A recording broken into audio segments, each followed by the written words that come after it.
Could Bill Belichick blow up the Patriots and start a new era in New England? How about Dez Bryant coming to the Patriots? You know, anything's possible, so stay tuned. Welcome to The Sports Perspective, an American football fancast about the New England Patriots and also news from around the league. Here is your host, Roy. Welcome to the show today. It is a week out from the Patriots draft. There's more Patriots drama. Just craziness around New England. Craziness around the Patriots.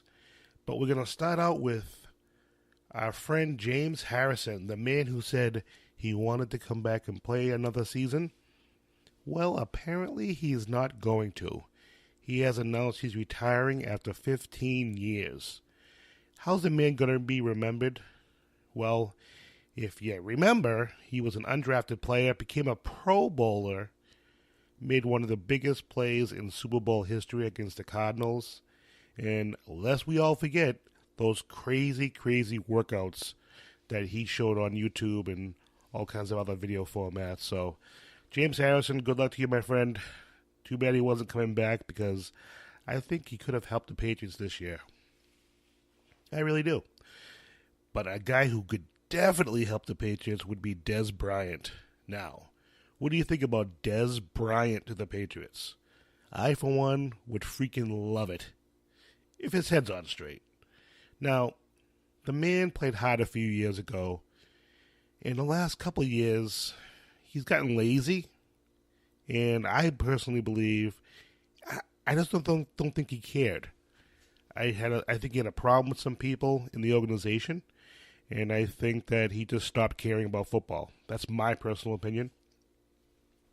Now, the NFL Network does a show, I can't think of the name of it, but it's a pro show. It's about they take a professional football team, and they follow them over the camp, the summertime, and into the season. And they go through what the players go through. Well, it's on the Cowboys. And I guess there was a lot of drama with Dez Bryant this past season. So if you have the NFL Network, check it out. But as far as Dez Bryant coming here, is it going to happen? No. There's no way it's going to happen. Number one, the Patriots don't need him. We're loaded at receiver. As much as some people are poo-hooing Danny Amendola leaving, we'll be okay. We're okay. Trust me. And number two, he brings way too much drama. We have enough drama here going on right now. We don't need to add any more. You know, we have Brady and Belichick for all the drama. All the crap that's going on with the three of them, with Kraft. Yeah, we don't need any more. But that being said, Belichick has a way of getting at least 1 year out of troubled players who normally it's all about them.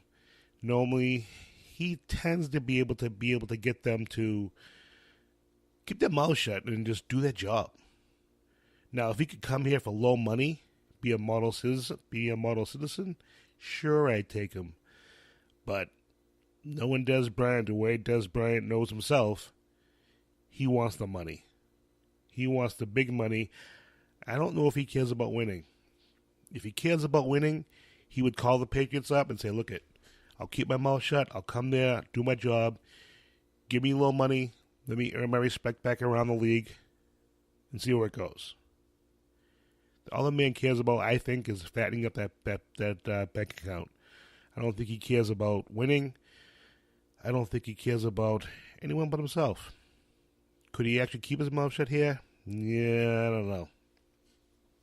But, come on. It would be pretty awesome seeing him playing for the Patriots. Can you imagine that? Belichick, hit him next to each other on the sidelines. Oh, Jesus. Craziness. And as far as Belichick, is Belichick fed up with all the drama? Could he actually blow up the Patriots? Can you imagine? Draft comes around. All of a sudden, breaking news around the league. Gronkowski gets traded for several draft picks. And then you hear Tom Brady gets traded. Think about it. If you trade Tom Brady and Rob Gronkowski, you have to be able to get a bunch of draft picks. Think about that. What does Belichick love? Draft picks. With all the draft picks you could get this year and next year, you could trade up, get one of your stud quarterbacks that you are drooling over. You'd still be able to get one of the top offensive linemen and a linebacker, and I'm sure you'd be able to get a cornerback. Wouldn't that be freaking awesome? Belichick building the Patriots, starting a new run. Come on. Don't think Belichick hasn't thought about trying to win without Brady. It has to have crossed his mind.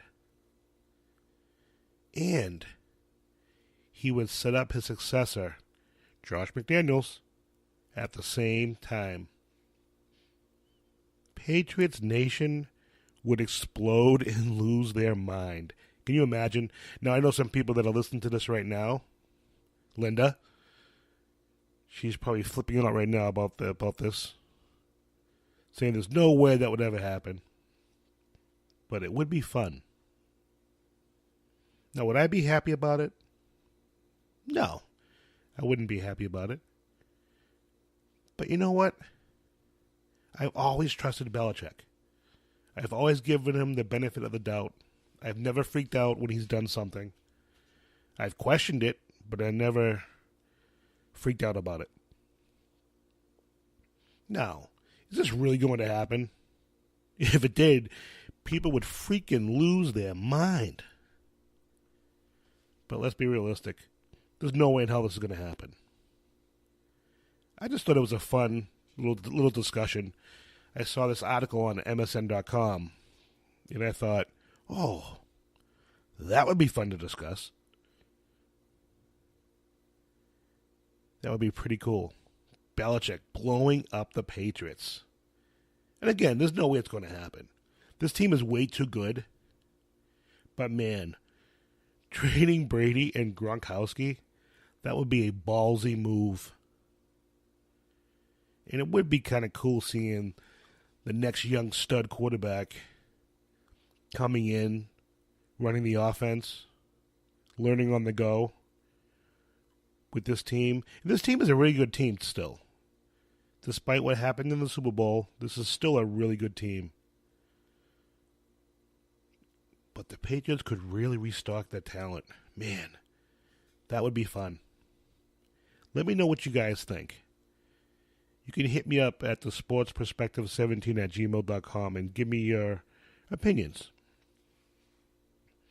Now, speaking of Belichick and him not blowing up the Patriots, and this is probably more evidence that it's not going to happen, he said recently that he's pretty excited to see some of the younger players that he drafted the last year or two and seeing their progress because several of them got hurt.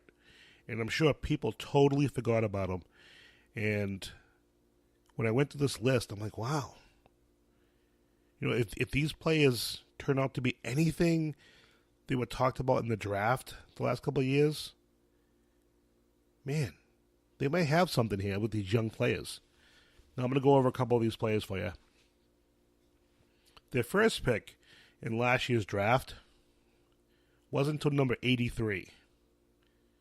He was picked number 83. It was defensive end Derek Rivers. He was playing very well in camp last year, and then he tore his ACL. I am very excited to see what he can do this year. And he's what type of player who could actually surprise some people. Or come into camp and be a total bust. But there was a lot of positive talk about him in the draft and during camp last year, so he could be a very interesting person to watch. So keep an eye on Derek Rivers. And then you have left tackle Antonio Garcia. the Patriots actually traded up in the third round last year, which they don't do very often. They don't trade up very often unless they really like a player. They gave up a fourth-round draft pick to do it, and they drafted him number 85 overall. Yeah, he missed all of last season with a non-football illness. I don't know what the hell that was. I have no idea, but he was out all year. Some thought he might actually crack the lineup last year before he got hurt or injured or sick or whatever happened to him. So this is another player to keep an eye on. And a couple players you guys should remember. Defensive end Dietrich Wise. He was probably our most productive rookie last year. He was a fourth-round pick. He played in over 51% of the defensive snaps. And he had 5 sacks. For our team, that's really good. I liked how he played last year. He had moments where he looked really good. But he was a rookie, so he made rookie mistakes. He disappeared every so often. But he's learning. So he could have a bigger year this year. And how about defensive tackle Adam Butler? He definitely has some good moments this past year.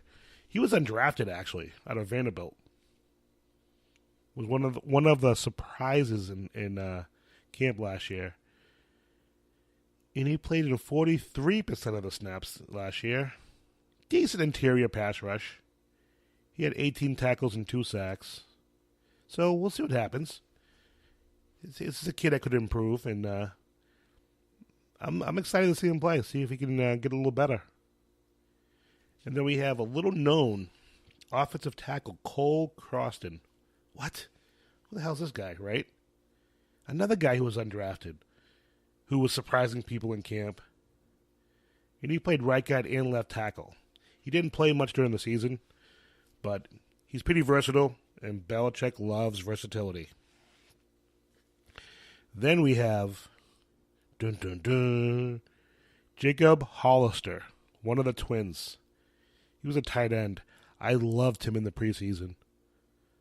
I was hoping he would get more involved during the season, but he did a couple goofy things during the season. He dropped some easy passes.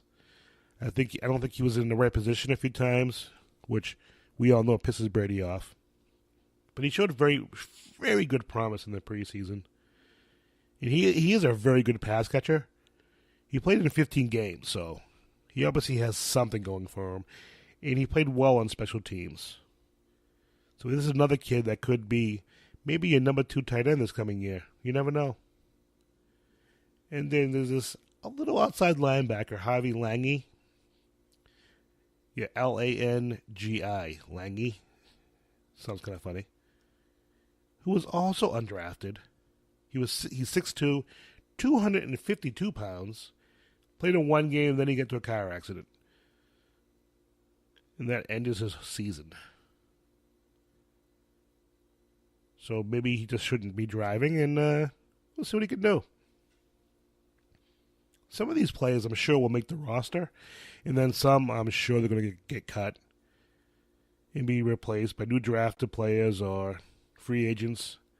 But I'm telling you guys, the Patriots are looking pretty good. They really, really are. I don't think we have to worry too much. And speaking of Patriots players, segue, Amendola came back to Boston. And he was doing some chirping. And he said that he left because Belichick wasn't going to come close to Miami's offer. Well, duh. Miami totally overpaid you, dude. You're over 30, injury prone, and you got $8 million guaranteed. There is no way I would give you $8 million guaranteed. Now, I'm glad for Amendola. I'm glad he got the money. God love him. Do I wish he stayed? Yes, I do. But not for that price. That was way too much. Way too much. Now, as far as the draft coming up, the draft starts next Thursday.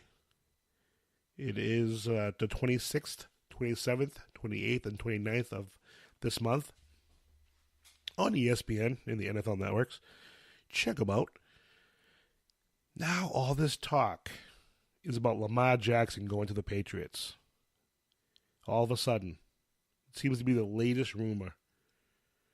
And with all the quarterbacks scheduled to be gone early in the draft, Lamar Jackson's stock seems to have dropped a bit, depending on who you talk to. But some people are saying that the Chargers are interested in him also. And Brady, for some reason, tweeted that he was a beast. So Brady seems to be loving him too. Maybe Brady's saying he wants him to be his successor? I don't know. It's kind of strange, considering he basically ran out of Garoppolo out of town. And yes, he did. Whoever says Brady didn't, yeah, you're crazy. He did. He ran Garoppolo out of town. But I don't see any way Jackson comes here. I think he'll be long gone. I don't think there's any way we take him with the 23rd pick. I don't think we take him with the 31st pick. I think our first pick is going to be probably an offensive tackle, unless somehow, someway, some stud drops in the draft that Belichick really loves. I think we take an offensive tackle.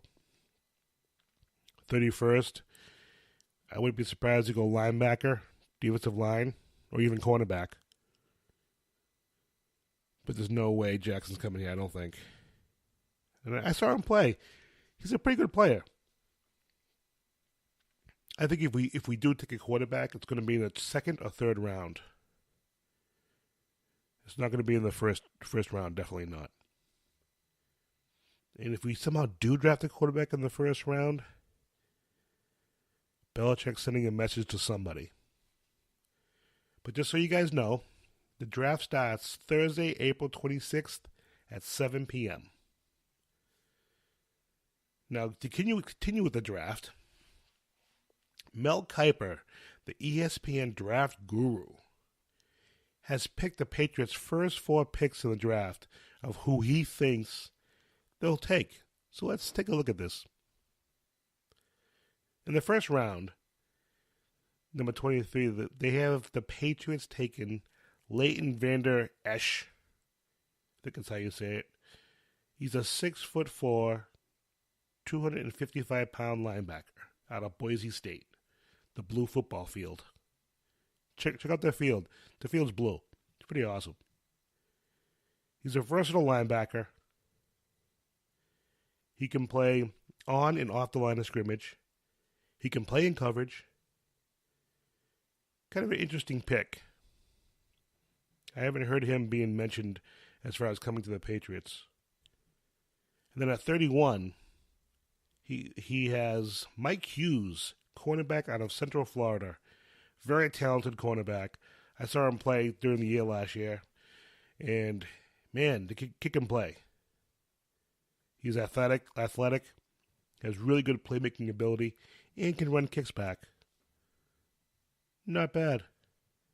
And then in the second round, number 43, they have us taking Brian O'Neill, offensive tackle out of Pittsburgh. 6'7", 300-pound monster. He says he has athletic upside, but Kiper says he's not ready to play yet.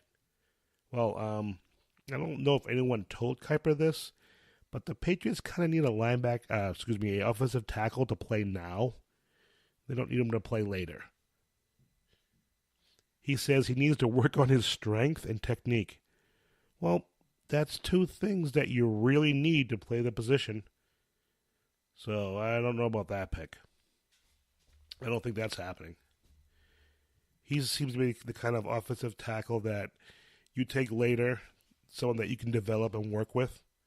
So yeah, I don't see that happening. I don't know what Mike Kiper's smoking on that pick. And then the 63rd pick is my pick.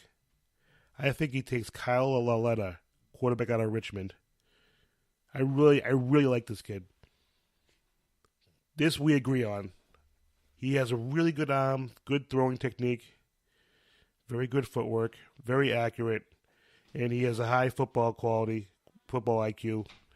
Plus, he could learn for a year or 2 behind Brady, so it gives him time to be able to do that. So I like the Kyle Lauletta pick. I really think this could be the player for the Patriots. Kiper had some interesting picks there. Some people I hadn't heard of yet coming to the Patriots. But I believe definitely we take a tackle with one of the first 2 picks, definitely. And a linebacker. We need a cornerback. So I don't know. You never know. You never know what Belichick's going to do. Look at what we need. I think, firstly, if I was Belichick, I'd take an offensive tackle at number 23. I would take a linebacker at 31, and that's assuming they don't trade the pick.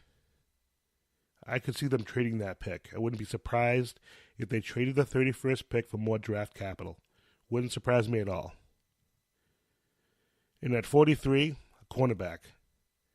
And then at 63, I think it's going to be Lauletta, or if a linebacker or a player slides down a bit that surprises people, I think the quarterback's going to be the pick there. And then in the 95th pick they have, I think, again, if they don't take a quarterback at 63, definitely at 95 they take a quarterback. They have to take a quarterback in this draft. They have to. They have to. Don't they? It's the Patriots way, guys. Belichick does what Belichick does. Well, everyone, that's the show for today.